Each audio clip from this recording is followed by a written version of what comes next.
The Dead Pair Podcast is brought to you by Elite Shotgun. They stand behind you. And is fueled by Fiocchi. Welcome to the Dead Pair Podcast. Coming in hot with everything you want to hear about sporting clays. Ben Hustway. Each short Hawaiian person would have to fight 14 kangaroos. Let's get Anthony on the phone. You're making a big mistake, okay? Yeah. We're talking Gianna Santo tonight. Well, I have something, but I don't know how much everyone's going to like it. I was not ready for that. With your hosts, Jason Rambo. You just didn't want my wife to edit something else you did. And Sean Alley. You gotta keep it PG-13, man. Often imitated, but never duplicated. It's the Dead Pair Podcast. And now, it's showtime. What's up, everyone? What's up, Large and in charge? Jason Rambo, I'm doing just fan-frickin-tastic, buddy. How about yourself? Dude, I'm loving life right now. How do I say this? You know what? We'll just leave it with love and life. Love and life. We'll just leave it at that. That's good. Hey, that's better than, I'm depressed and I'm out of money and I can't go shooting and, all that stuff. So, well, all that stuff's true, but I'm on the right side of the grass. Well, so me too, but I'm just saying, I'm just going to keep it. I'm going to keep that positive outlook going forward and I'll just keep my personal thoughts to myself, I guess. Yeah, there you go. Yeah, I'm dodging the old surgery bullet that I still need to have. So yeah, that's right. I need to get it done. You need to get that done, buddy, and get that taken care of. I'm telling you. I do. But anyway, hey, listen, we're talking national championship preview tonight with Mr. Michael Hampton and Neil Chadwick. So that ought to be good. Yeah.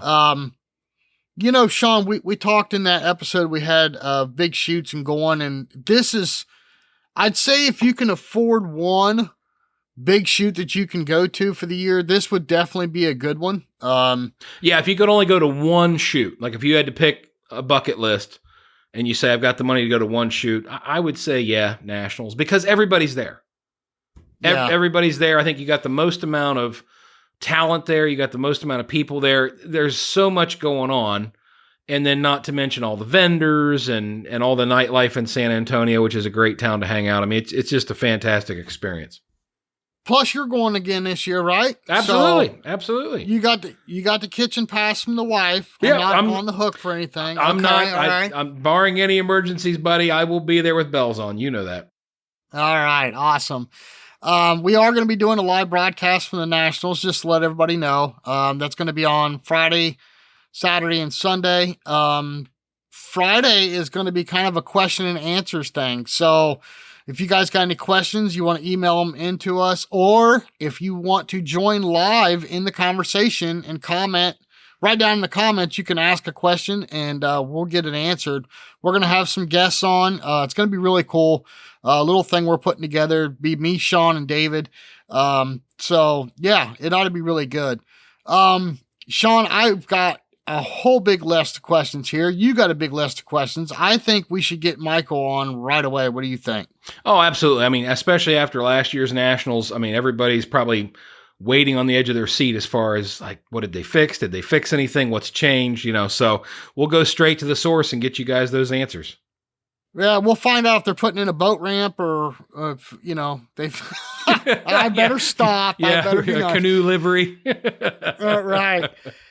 Well, hey, listen, let's hear from our sponsors real quick, and we'll come right back with Mr. Michael Hampton Jr. and Neil Chadwick. Hey, guys, Jason and I really love bringing this podcast to you week after week, but it does take a lot of time and a lot of resources to make it happen. And without these very special people, we couldn't do it on a week-by-week basis. Hey, Toby Tomplay, help these guys remember who they need to support.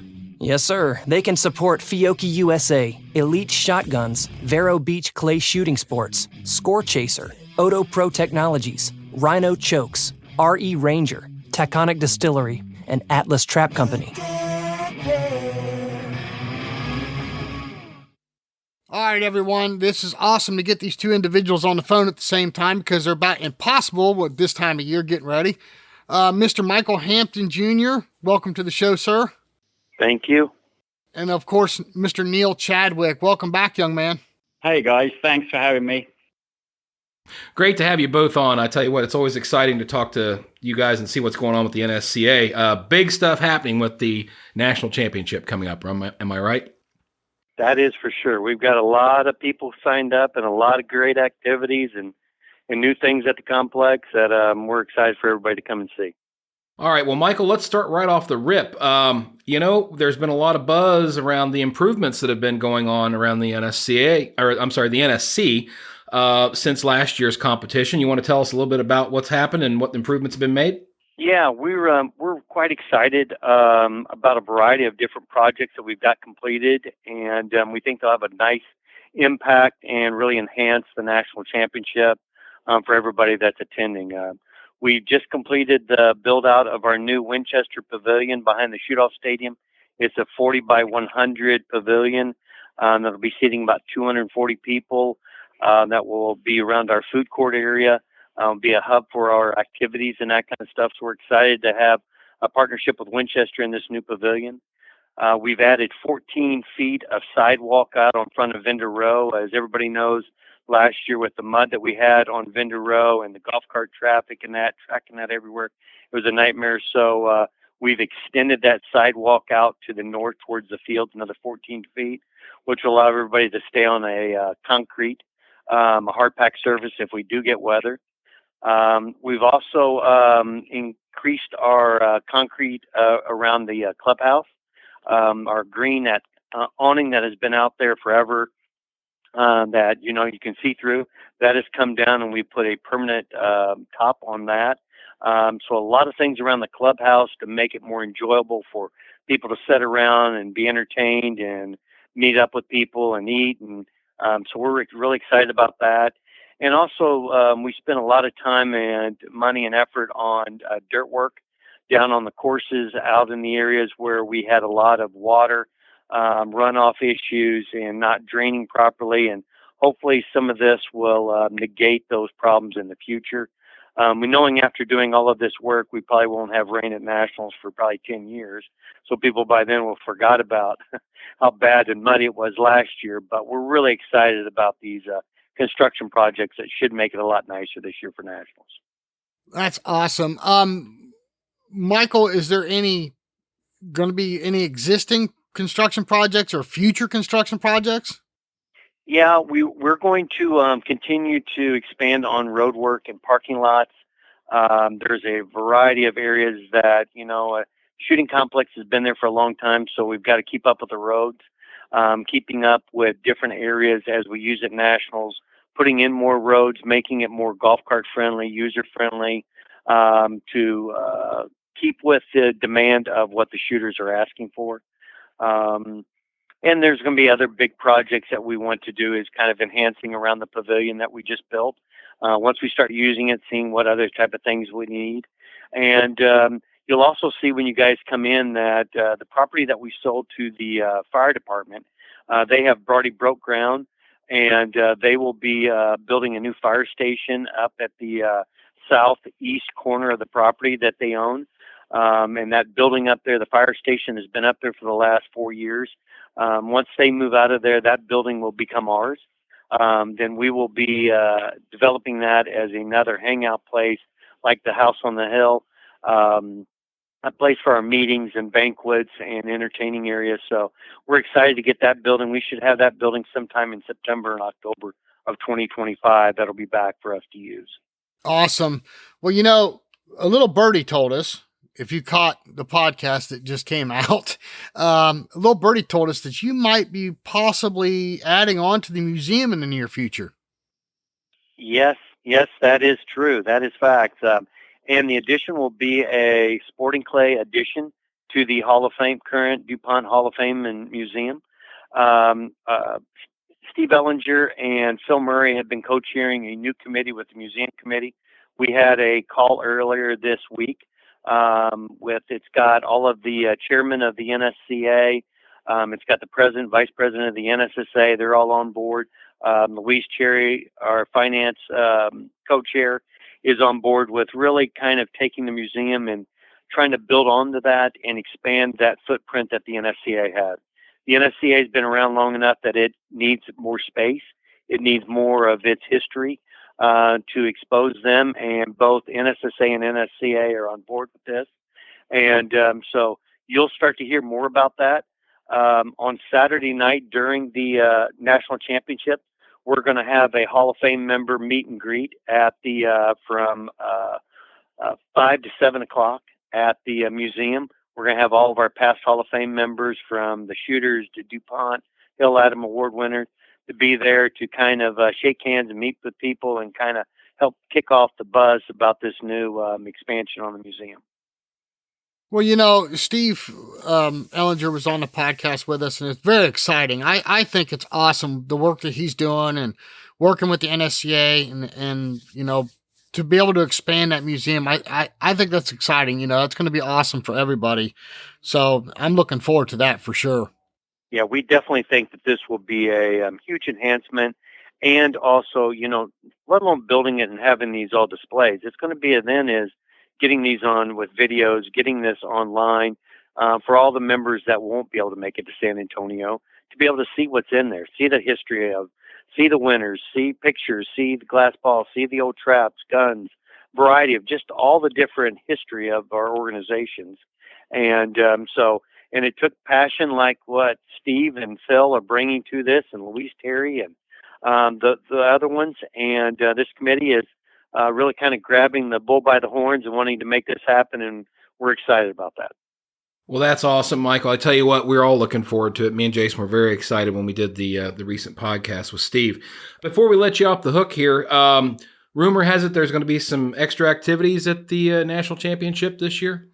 Yeah, I mean, we always try to add more activities to, everybody enjoys the shooting part of it, but they also like doing the other stuff in the evenings. We're happy we're going to continue our beer, wine, and hors d'oeuvres nightly with live music 3 of the nights around the clubhouse and the Winchester Pavilion. We're also continuing with our ladies. We got so much doing with the ladies. Ann Morrow and her group of divas have really been doing a great job of expanding our ladies program. So we're going to have our Ladies Day of Shooting Clinic on Thursday. We're going to have our ladies tour where they're going to go up to Bernie. We'll have our ladies open on Saturday. So a lot of ladies events. Therefore, the ladies will also continue our Friday night national championship party, Saturday night our sportsman insurance championship party. Then we'll do, as we always have, our fan favorite Top Gun on Friday night. Our North versus South with the pro-am flair on Saturday night. We'll have our Top Gun, and those will have plenty of drawings out there each night in the stadium. We'll continue our MEC Golden Target. Everybody loves and looking for that golden target around the property throughout. And then we'll Elite Shotguns is continuing their program on the main event, that if you break a single, you get a golden ticket, which you go drop off in their building, and you get a chance to win a lot of great prizes. Our Beretta Challenge with their super sporting event, doing the same thing. If you break the targets on their team shooters page, you're going to get a ticket. If you win a lot of great prizes, ton of drawings. We've got about almost $15,000 worth of silver that we're going to be giving away, along with guns, ammo, and lots of other prizes donated by our many great sponsors and vendors. And remind everybody to please go down to Vendor Row and do some shopping and support these vendors and sponsors that do a lot for us. And the last thing, is always important, is our Hall of Fame banquet. This is our 23rd annual Hall of Fame and banquet on Thursday night. Our inductor and the shooter is Ashley Alexander Halfley. Ashley's going in our shooter, and our DuPont Service Award winner is Bruce Herring. Bruce, for some of the older people that remember, Bruce brought us a lot of the leaders in our industry through his Southern Illinois College program that was training kids to become gun club managers and hunting preserve people. And there's a lot of top people that came through there. Robert Crow, Nick Arnold, Jeff Oakes from Oakes Shooting Facility. So there are just tons and tons of great guys and gals that have went through that program. So our Hall of Fame banquet, we're excited about who's going in and all the other hoopla that comes around with that.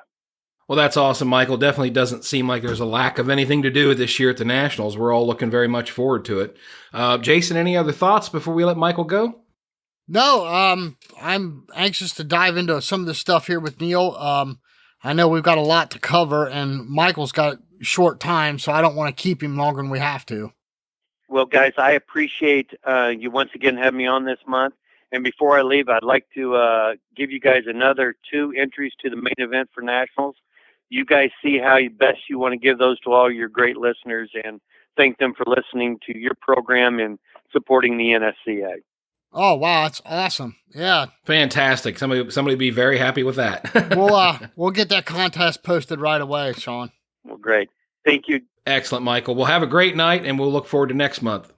Sounds good. Take care, guys. Thanks, Michael. See you, Michael. Bye-bye. Bye-bye. Well, Mr. Chadwick, sir. Well, he covered a lot of stuff there, didn't he? Yeah, he did. He did. But I've got a lot of stuff here that I've written down, and I know Sean's got a big list, so I think we better dive in.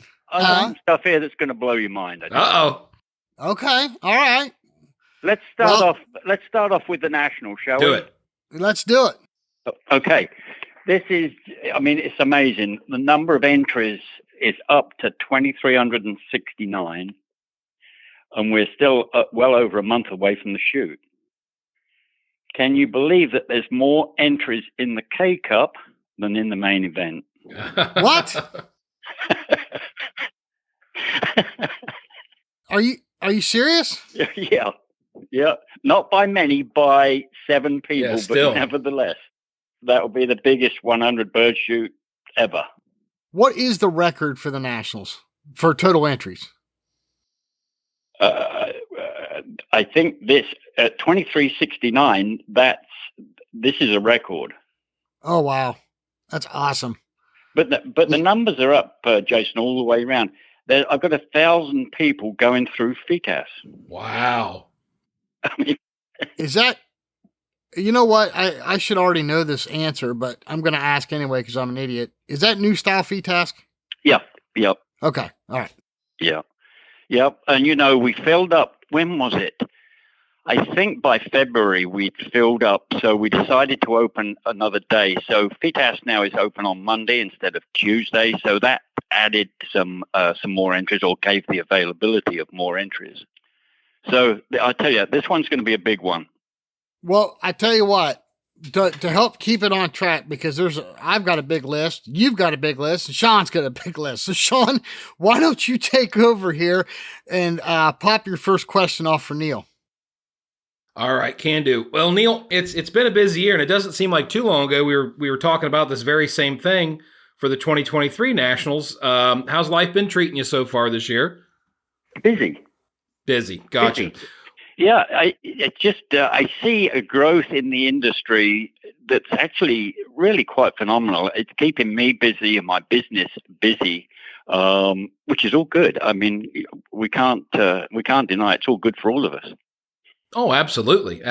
Jason and I have also noticed that a lot more people out there shooting, a lot more youth shooters, a lot more couples shooting, and a lot more women shooting. So it's up all over the place, and that's a good thing for everybody. Yep.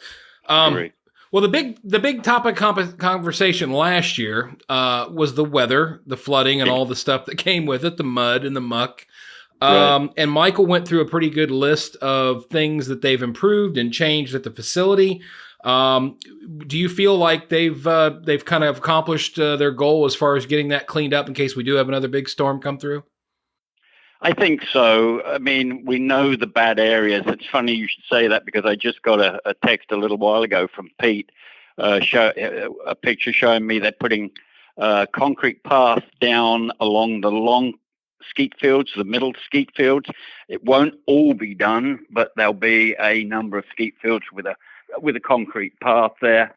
They've mitigated what we call the dozen, which is where FITAS was last year. No, Supersporting, I think, where that water ran off that road. They've built all that up so that we've got a higher place to shoot from.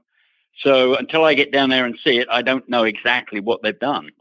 Well, and I know Michael's added the concrete apron, I guess, in front of the vendor row. That should really, because I know that was very rutted up last year, and a lot of the vendors were kind of battling the people coming in that wanted to see their stuff, and then they were tracking in mud and obviously making a lot of mess there. So that should really eliminate a lot of that.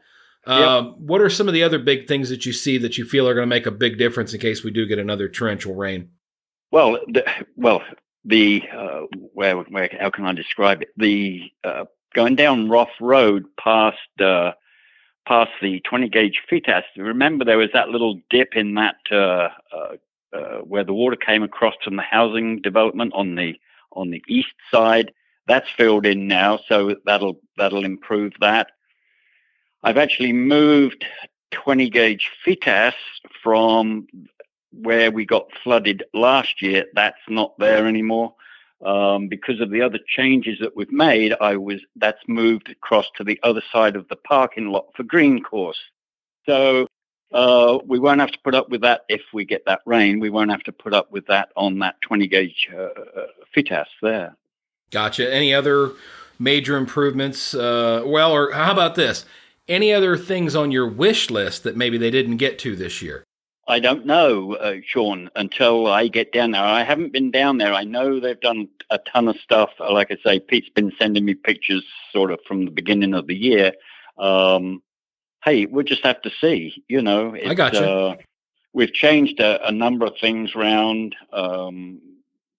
The 5 stands, both A through E and Master AA and AFS, will take up all the skeet fields along the middle road there. So 5 stand is not now down on the very end of the dozen. That's moved. And that was all because we've reduced the pump and side-by-side to 50 birds. So believe it or not, that gave us room to move stuff around. 4, 10, 20, and 28 is all grouped together, and that will be on the furthest skeet fields on what we call the dozen, along with FITAS.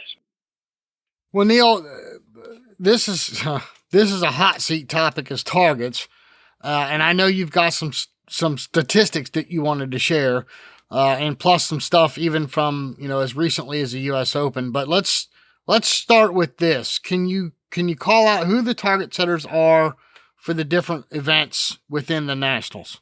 Sure. Yep. Well, I've got Flanagan. Nathan Flanagan is going to be doing the green course again. And not again. He hasn't done it before. He's done it before we had the Super Squad. So, and I'm going to tell everybody now that green will be a little bit tougher than the rest of the main courses. Obviously, that's where the pro squads will finish on Sunday. And we've got, so that everybody knows, the ladies and the guys will all start on station 1, and we'll probably leave station 2 empty so that they can move along. Beauty of that is that both the ladies and the gents will finish on station 10. So that will be filmed live, all obviously on station 10. The whole flight will be, what would you call it, live broadcast. So that's exciting as well. We've got Jason from Briley. He's going to be doing the yellow. I'm going to be doing the red. I haven't done that for a while, and I think I might make that the easy one. And don't laugh. Okay, I know I'm going to get a lot of kickback, but I think I might make that the easy one. Joe Skull will be doing the orange. Brent Fleming will be doing his favorite. He loves doing the super sport, so he'll be doing that. Joe will also be doing the FITAS. Jason Menke will be doing the 2028 410. Brent will also be doing Master AA 5 stand. What am I forgetting, guys? Oh, K-Cup. K-Cup is back where it's always been by popular demand. I got such a rash of it last year that people said, we want it back, we want it back, we want it back up the top there. So K-Cup is back up at the top, and I'll be setting that again this year. Okay. And the did you mention the Beretta course? That's the super sport. The super sporting. Okay, yeah, gotcha. Pay attention, Sean. I'm trying to. Yeah, keep up, Sean. I'm trying. Well, Neil, here's a question. I mean, you've been down there enough. You can probably close your eyes and lay down at night and pretty much play the whole property through your head. Am I right? Yeah. And if you're doing the red course, I mean, what's interesting to me is, guys like you that know a course that well, do you really start kind of planning in your head before you start setting targets, or do you just kind of wait, go out there in the heat of the moment, I guess, and then start kind of figuring out how you're going to set them? Or I think some of our listeners might be interested in just hearing the process of how you figure out how you're going to set targets and what level. That's an interesting question, because I know that property. I know that red course. I know where the 10 holes are that stations have to be. There's very little movement on that one because there's very little open space. So there's a couple of stations where I can move a stand left or right, maybe 5 or 6 yards either way. But really the stands are in the openings where they need to be. So I can be thinking about that and thinking about the presentations that I want to put on each stand. And that obviously half of it is facing north. So I tend to put high targets on the north side so we don't have any trouble with the sun. I can almost work it out, and I might tweak a few things, as we're putting it out there. But you're right. I can almost tell you what I'm going to put on there now. All right, Neil. There's been a lot of discussion this year on target setting, and we've done a couple of the Scoops episodes on it, and I know that you not only have some opinions, but some statistics, and you've probably been chomping at the bit here to release that. So do you want to share some of that with us, bud? Well, yeah. I'm going to start with you two. Earlier on in the year, you berated Zach and Chip at the Savannah Gun Club, Forest City, for their Southeast Regional being too hard. And I remember the podcast, you really went to town on them.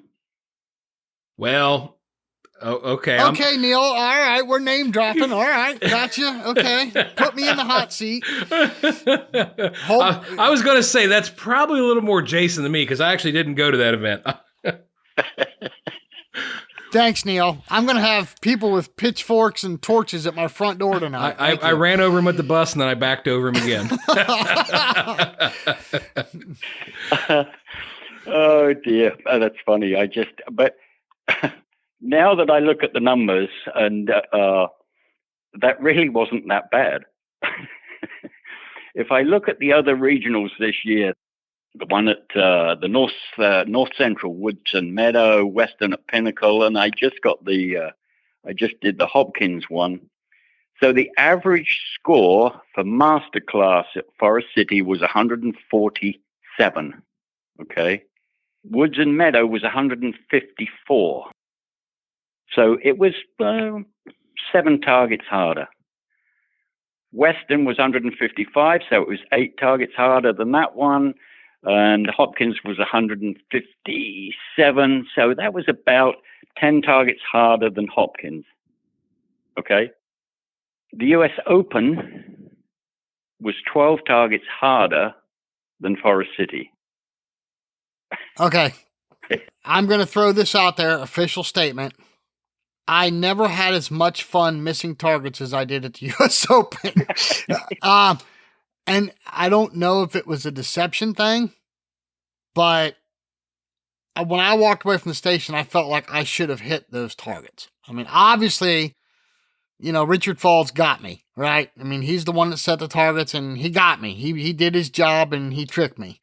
But I've talked to some people that were there coaching. Just going to throw this out real quick. They were there coaching the following week, and they had not moved the targets. And there was a massive discussion on, did they back the springs off? Did they move them in? And lo and behold, none of that had changed. I think it was just under the pressure of a tournament and being the U.S. Open. So that was an interesting take that I got from a couple of coaches. So, but yeah, okay. So where are we at with nationals? Are we going to be like 20 targets easier? I haven't finished with the Open yet. Oh, okay. All right. Let's hear it. Well, why does it need to be that hard? The average for Masterclass was 137.1 targets. This is Masterclass.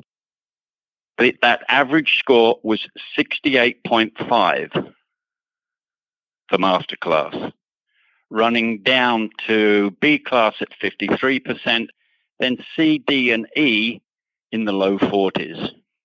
In my opinion, what are we trying to do here, guys? Are we trying to just drive people away? Well, that's a Man, I'm telling you what, now this is a topic that will get opinions flying everywhere. That's the idea. I mean, I mean, there is no reason on this earth why that US Open should not have been as tough as it was. I mean, does nobody vet their targets? Don't they go around and go, well, that's a little bit tough. Maybe we should ease it up. Do they not do that? Well, here's the thing that I've noticed is all the top level guys, which is who we hear from on all these media outlets, they want those harder targets. Everybody else does not. And then you get the guys that going, well, you become a better shooter shooting the harder targets. And then you get guys that, I don't know. We've heard for every opinion one way, we've heard another opinion the opposite way. So it's an interesting take for sure. And as we all know, you're never going to please all the people all the time, right, Neil? I mean, it's just impossible. God, no. So, correct. But I guess the question begs, should the U.S. Open be the toughest tournament in the year? Well, that's what I'm looking for. You tell me. Well, in your opinion, should it be? Or do you think, okay, so which tournament of the year should be the toughest tournament? There's tough and then there's tough. If I look at all the regionals were all basically at 77, 78%. If I look at the US Open, it was 68%. I mean, it's 10 points less than the regionals. I agree with you guys. It should be a little bit tougher, but not 12 targets tougher than the regionals, surely. Okay, so let me throw this question at you. Based on the percentage numbers, where does the Nationals or where has the Nationals fallen into that category compared to the regionals this year in the U.S. Open? What percentage has the Nationals traditionally been? Where do you think? I don't know. I don't know. Okay, I'll tell you.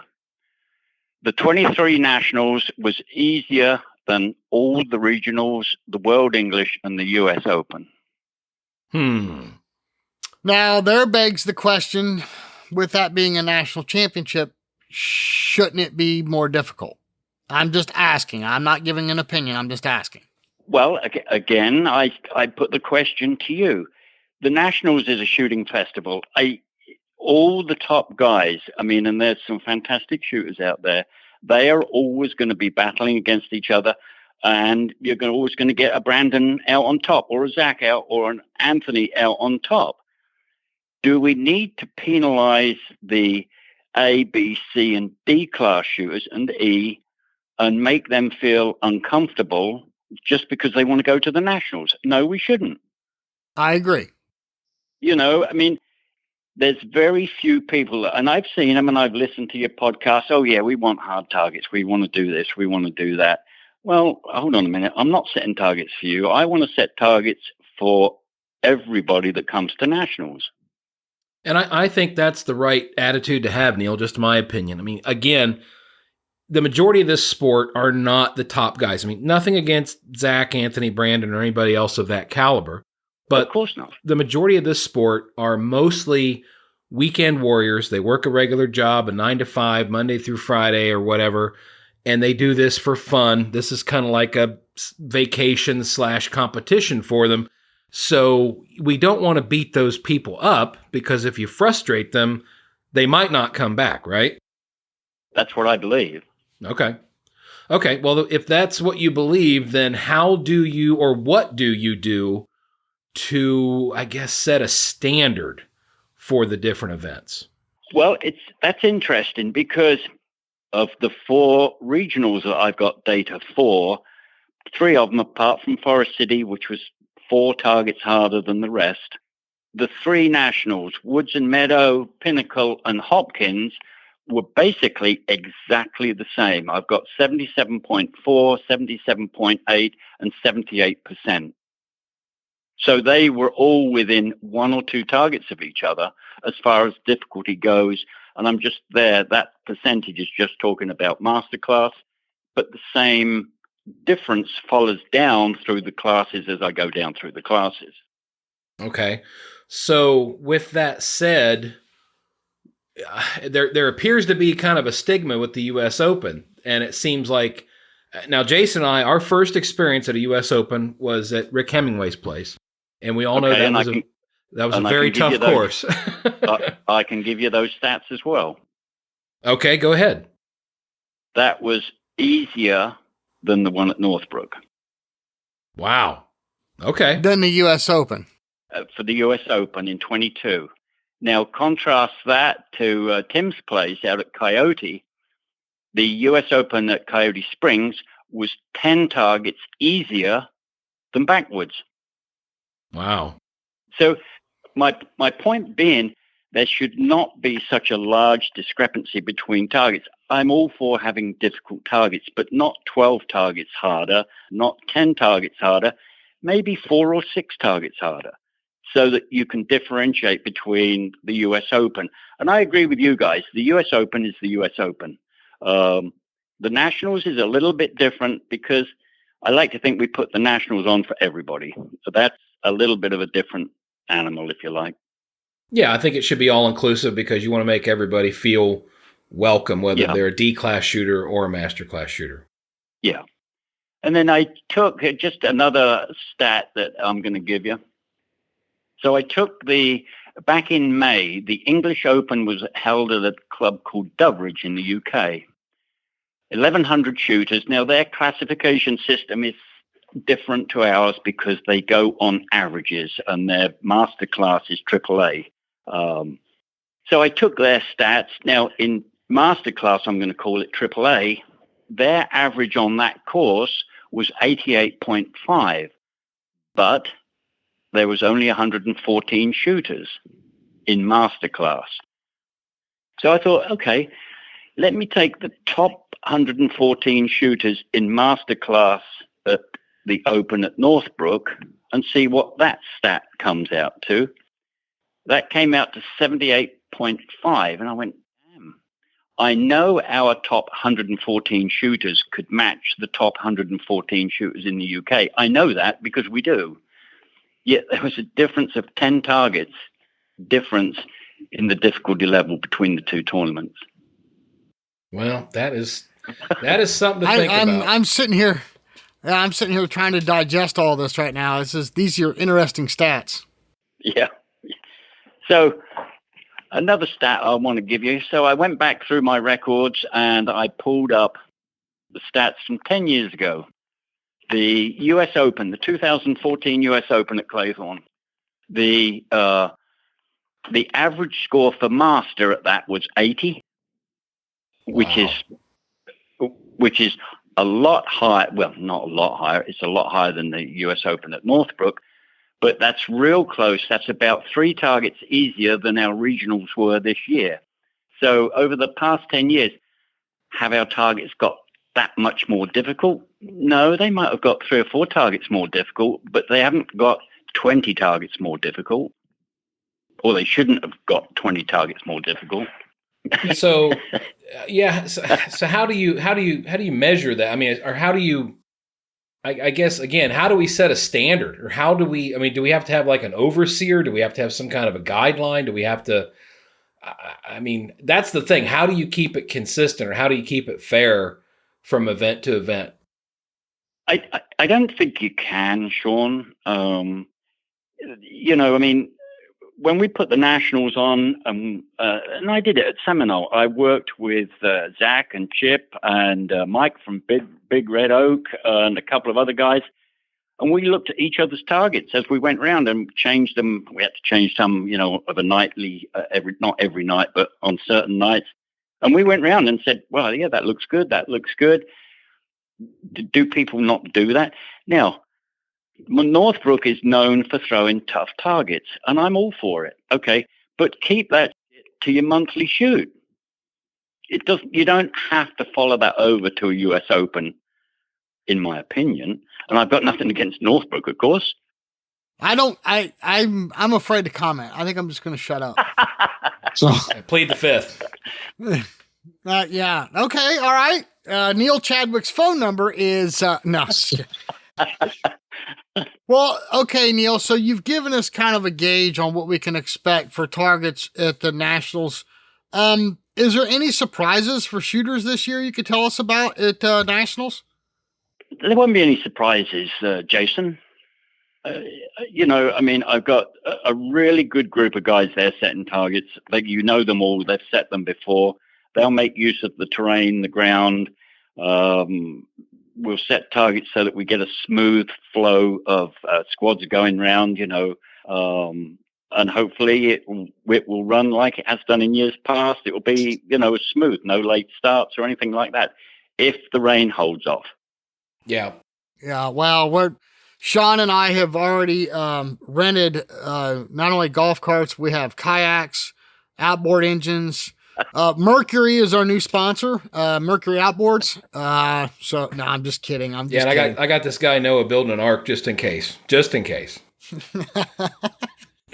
I'm just kidding. You guys, I tell you, you guys, you're not going to let it go, are you? No, never. We're just having fun, Neil. Hey, look, you grilled me. You've already got everybody in Georgia coming after me tonight, so, Well, yeah, but you've got to understand that you reach a tremendous number of people with your podcasts. And when you come out and say, a club did this or a club did that, a lot of people take notice. Well, I know, and I publicly apologized. I didn't mean any offense to the club. I just thought the targets were a little too much. Yeah. That's all. I made that clear. Come on, Neil. Let's not dig up in all fairness, Neil, we do regularly call ourselves idiots on this show. So take that with a grain of salt. Yes. Well, I do as well. I've known to mess a few things up here and there. We're only human, right? So let me ask you two a question then. In your opinions, what should be the hardest tournament of the year? I'll let Sean go first. I would say, just based on my experience, I would lean towards the U.S. Open, because, again, until it took me some time to go to these events and realize the atmosphere and what was going on. I agree with what you said, Neil, about the Nationals trying to be an all-inclusive shoot, because it's kind of a gathering at the end of the year to get everybody together from all the classes. You don't want to beat people up, or otherwise people won't want to go. But I would say that for me, from what I know and my experience, I would say the U.S. Open should be, in my opinion, the toughest shoot of the year. And how would you classify it as being a tough shoot? Would you give it a number that it needs to be, the number of targets harder than, let's say, the average of the regionals? Should it be harder than the World English? Well, I don't know how to quantify it. That's the problem. Right. I mean, there should be, and again, I don't know how to do it because I'm just an idiot, but I still think that, okay, the Nationals is one thing, the regionals are another thing, but I think the U.S. Open should be above the regionals.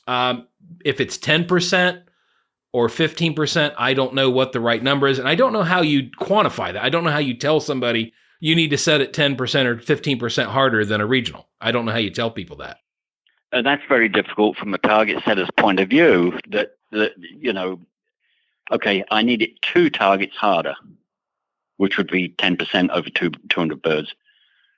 No, yeah. 10% over 200 birds. Yeah, maybe a little bit wider margin. 20%. Maybe 5 targets. We're talking maybe 25% harder. Yep. That's probably about the right number. I guess too wrong there. I'm thinking 100 tournament or 100 bird tournament. Sorry. Yeah. But it's difficult. It's a difficult problem.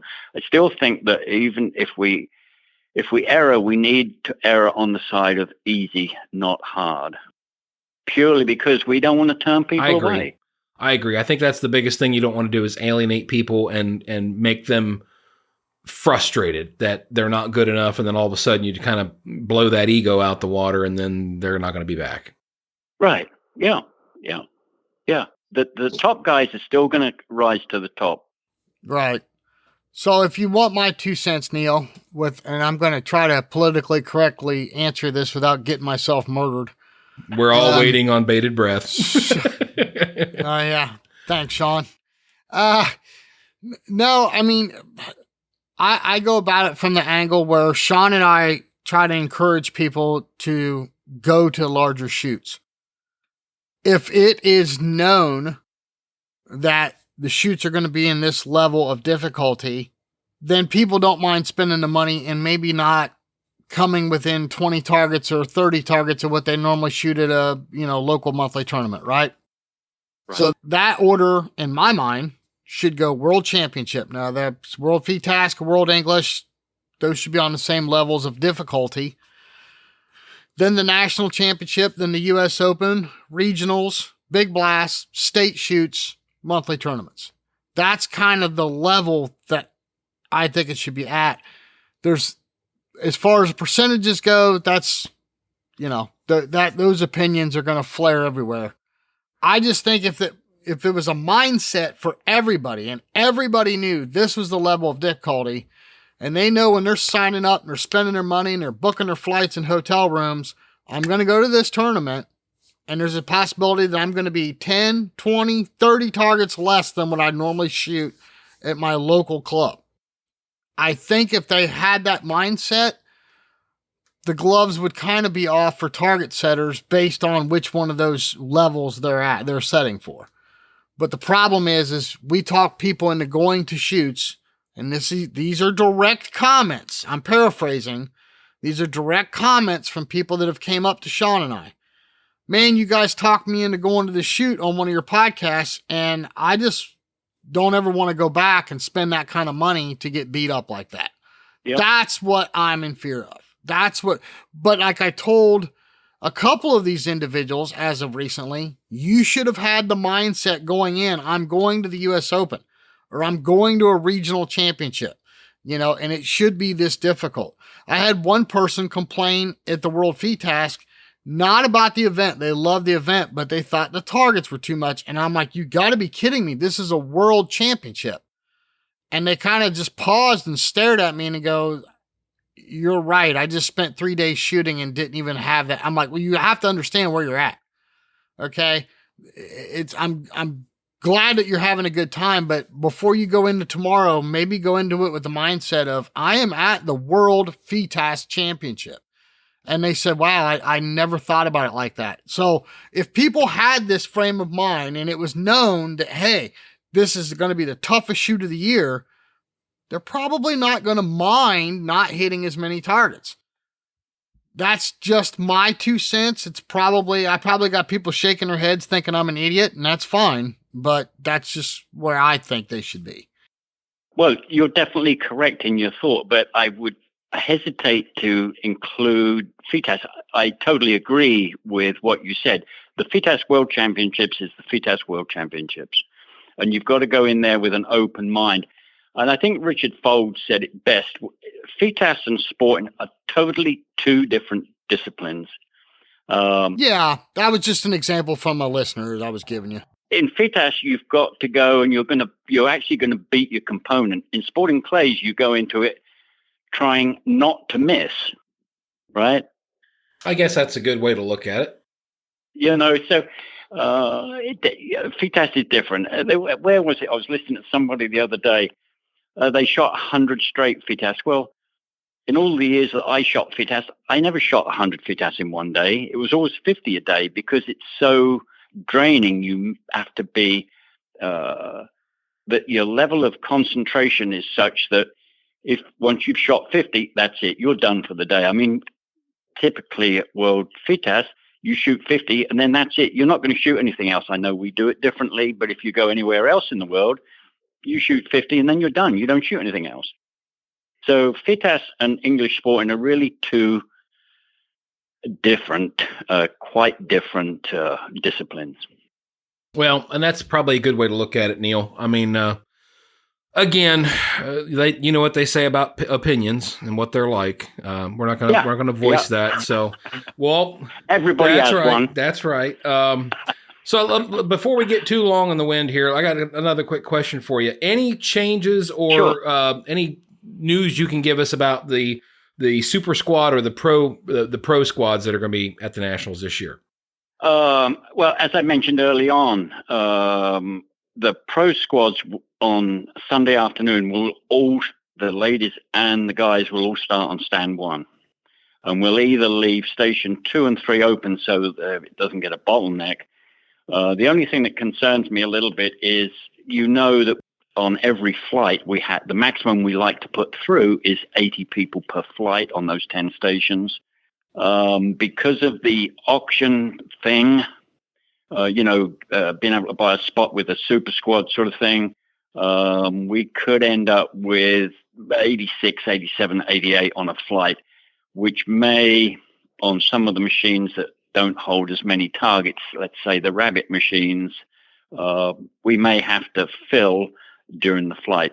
But we managed it last year, and I don't think many people noticed that they actually had to stop so that we could fill a couple of machines. No, it wasn't apparent or anything, because Jason and I followed Super Squad around last year, and I thought everything ran very well for what it was. Right. Yeah. Yeah.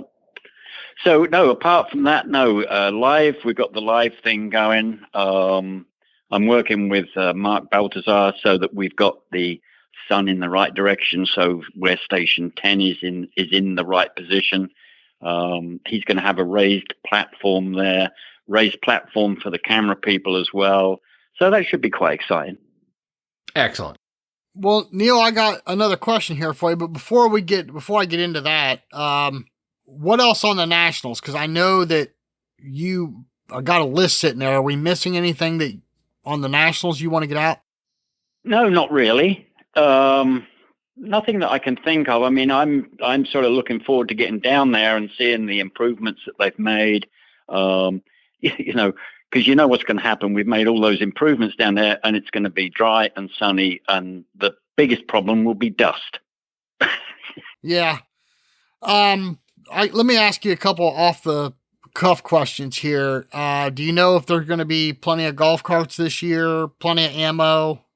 There will be plenty of ammo. You know, the golf cart thing is Diva takes care of the golf carts. You've got to get in there with Diva so that they can bring however many golf carts they bring.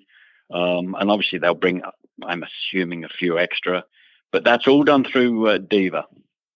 Okay. And then just so everybody knows, San Antonio is the closest airport. There's a gazillion hotels. Yeah. Lots of entertainment, man. I've told everybody every year, if you haven't been down to the Riverwalk with your family in the evening, man, you're missing out. Place is a lot of fun. A lot of things to do in San Antonio, so there's lots of reasons to go. Of course, as far as the Nationals themselves, Vendor Row is something to see. Anybody and everybody we've ever talked about on this podcast is usually there, save for a couple people, but no, it's definitely an event that I think everybody should check out. I know it's a time commitment and I know it's a lot of money, but this is the granddaddy in our country. Well, actually, it's in the world. It's the largest attended event in the world. So I hope everybody gets down there. Because I just noticed on my notes, it's the NSCA event app, which will be similar or the same as the app we had last year, which will inform everybody of any delays, any changes. And I just noticed, I tried to download it on my phone. It's not up on Android yet, but it's up on Apple. And it's called NSCA Events with an S app. On Android, there's another company, believe it or not, called NSCA. And the first thing that comes up is NSCA Event. Well, I clicked on it and got some rubbish. So the NSCA Events app is not up yet. The other thing is that there's a professional weather station being put in that will update various people at the complex on what's happening as far as lightning, storms, and stuff like that, which will then be passed on via that app. Okay. So if we get inclement weather, we should get a better handle on the direction, what time it's going to get here, and so forth. So I just thought I'd mention that. But everybody should download NSCA Events app. Yeah, and I just to Neil's point, I downloaded that last year, and it was very, very useful, very helpful. There's a lot of information on that app. So if you plan on attending, I would definitely look into getting that downloaded. Well, Neil, I tell you what, it's been great having you on here. And you know what? It's funny. Like I said, it's been a year since we had you on the last time, but it seems like we're picking up right where we left off. It's great that the NSCA and the NSSA have made the improvements to the facility. So definitely looking forward to that and maybe even testing those out if we get any inclement weather. And as always looking forward to the targets and the competition at everybody down at Nationals in October. So I think it'll be fun this year, Sean. I really do. Let's get together after Nationals, and we can, we can either pat ourselves on the back if it goes well, or we'll dissect things if it goes wrong. Yeah, and either way, you can have a cold beverage while you're doing that. Yeah, there you go. So, okay, Neil, you put me in the hot seat, so I'm going to put you in the hot seat. And if you want, we can edit this out. But the other day, a certain individual made a certain comment on a certain live podcast that didn't sit too well. And I'm wanting to know, would you be willing to do a podcast with Mr. Radulovich and discuss what was said and the reasons, yay or nay? Yeah, of course I would. Okay. All right. So I'm going to throw this out there for everybody. Get your pen out or your keyboard fired up or whatever you want to call it. Send us any questions. We're going to do a podcast with Neil Chadwick and David Radulovich on attending larger shoots versus signature shoots versus staying home and all that kind of stuff. I think this is going to be an interesting conversation because, let's face it, there's good points both ways, and I think this would be a neat open discussion. I'm all for it, and I'm sure David would be as well. I mean, we can agree to disagree on certain points. I did listen to that podcast that you had, and yeah, I'm all for it. Get the top 20 blokes and charge them all $5,000 a piece and let them go and shoot. That's fine by me. Yeah. I think it'd be a neat conversation though, because we released a podcast on Big Shoots, Go or No Go was the name of the podcast. And I think Sean and I had some pretty valid points, but then when we did the live scoops episode, David made the comment that, for the cost of going to one regional, you can go to 30 local shoots and, but I understand the angle he was coming at. The smaller clubs need our help too. So I think it'd be an interesting conversation. And if anybody wants to write us in the meantime, I'll try to get this scheduled with David and Neil. Getting David to answer the phone is going to be feat number one. But Neil, let's try and put this together. I know you got nationals coming. I know you're busy, so maybe it'll be something afterwards. I'm not sure yet, but we'll try to put something together. Sure. Yeah. I mean, yeah, whatever you want to do. All I know is I'm bringing my popcorn and milk duds for that one because I'm going to be sitting back and listening. Oh my goodness. It's going to be a good show. Well, Neil, it's always a pleasure to have you on, sir. I know we've kept you on here for almost an hour, and I appreciate it very much. I know how busy you are. You and I talk periodically, and you're always on the go somewhere. So right. I appreciate you spending the time with us, and you're welcome back anytime. And Jason, I know you guys get feedback. I know you get emails sent in, and I would be interested on people's opinions. If I'm totally wrong and people want US Opens to be that much harder, I can set targets however hard you want them. And there's a ton of other people out there that can set brilliant targets however you want them. But do we really want them? So if you get feedback from the listeners, wherever they may be, let me know if you would. Yeah, absolutely. No, that'd be great. And that might be one of the topics of discussion with you and David. We'll just go through some of the readers' emails. That would be great. Yeah. Yeah, awesome. Well, Neil, it's definitely a pleasure to have you on here. It's been fun. Looking forward to seeing you down at San Antonio, and looking forward to seeing what kind of targets you set, what kind of fun we're going to have. Yeah. Bear in mind, I'll be setting the easy course. He's taking the safe path. That's what he's doing. He's taking the safe path. Well, Neil, we're gonna be set up recording at the Nationals. Love to have you stop by. I'll text with you. We'll get you scheduled in. Maybe come sit with us for 5 minutes. Yeah, of course I will. That'd awesome. be great. Thanks, Neil. We appreciate it, sir. Great, guys. It was good talking to you. It was fun. All right. Take care, Neil. All right. Yeah, talk to you soon. Bye-bye. Bye. Well, Sean Alley, the opinions are everywhere on everything, but I think we got some good information coming not only from the National Shooting Complex, but the NSCA as well. So we got 2 big giveaways to do, 2 more main event entries. Sean, we'll have to figure out some kind of contest and get that up pretty quick. Yeah, we'll make that happen. I tell you what, Mr. Chadwick definitely came loaded for bear with all those stats and statistics, because it was no longer a conversation of opinion or this is what I thought it was. He had the numbers, and I thought that was very impressive of him. Yeah, that was impressive. Also, I will be ordering a bulletproof vest tonight from Amazon. He put me right in the hot seat, didn't he? He dug up some bones, but that's okay. He wasn't scared. I mean, he wasn't scared. He was letting you have it. No, he's not scared. But no, Neil's a great guy. I have a lot of fun talking to Neil.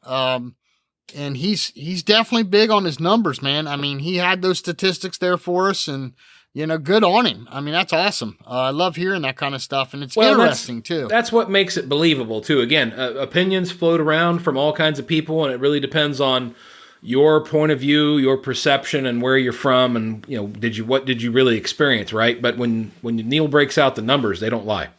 Yeah, no, exactly. It's just one of those things, man. If you asked 100 people on what they thought a tournament should be, you're going to get 100 different answers. So, agreed. But listen, hats off to the clubs. They do the best they can. I mean, like Jake Spangler told us many years ago, they're in the entertainment business, and they try to please as many people as they can. And sometimes they hit the mark and sometimes they don't. And it's okay. Live and learn, and but don't be mad at a club. Don't give up on the sport because maybe you didn't shoot too well, or maybe you thought the targets were too hard. We don't want to discourage anybody at all. Speaking of discouraging, what do we do to encourage everybody, Mr. Alley? Very easy. We all love this game. We love shooting this game. Otherwise, we wouldn't be doing it. You wouldn't be listening to this podcast. So make sure you're doing your part to make new people aware of our sport, how great that it is. Take them out shooting, take them to a charity shoot, get a gun in their hand, watch them break their first target, and you'll know that you've done the right thing, because after that, they should be hook, line, and sinker, right? Right. That's exactly right. And I know we played a sponsor drop earlier in the show, but, I really want to say thank you to our sponsors. They've been very good to us. They've been very supportive. Thank you to my wife who, thanklessly and tirelessly edits these podcasts. She's basically working 2 full-time jobs. I mean, she really is, between this podcast and her regular job. And, I feel bad for her. Some of the stuff we put her through with some of these recordings. So, but I really want to say a big thank you to all of them. And I hope that everybody is patronizing our sponsors. They really are good products. We really do believe in not only their products, but the people behind them and their companies. So, listen, check them out. If you're not already using them, you owe it to yourself to at least try some of their products. They'll stand behind all of them. If you're dissatisfied, I'm sure if you called them, they would make it right. Or, I mean, worst case scenario, you could probably see some kind of money back, I would guess. No doubt. But yeah, they're good people, and we believe in them, and they definitely have believed in us. So please check out our sponsors and give them a rundown. Sean Alley, we have went really long tonight, so let's get out of here. I know you're anxious to get home to the wife and enjoy a meal. So until next week, my friend. Thank you all for listening, and we can't wait to see you back here on the Dead Pair Podcast. We'll see you next time on the Dead Pair Podcast. The Dead Pair. The Dead Pair Podcast is brought to you by Elite Shotguns and Vero Beach Clay Shooting Sports and is fueled by Fiocchi USA. The Dead Pair theme song was written, arranged, and produced by Toby Tomplay. Big thanks to the following sponsors: RE Ranger, Odo Pro Technologies, Rhino Chokes, Score Chaser, Taconic Distillery, and Atlas Trap Company.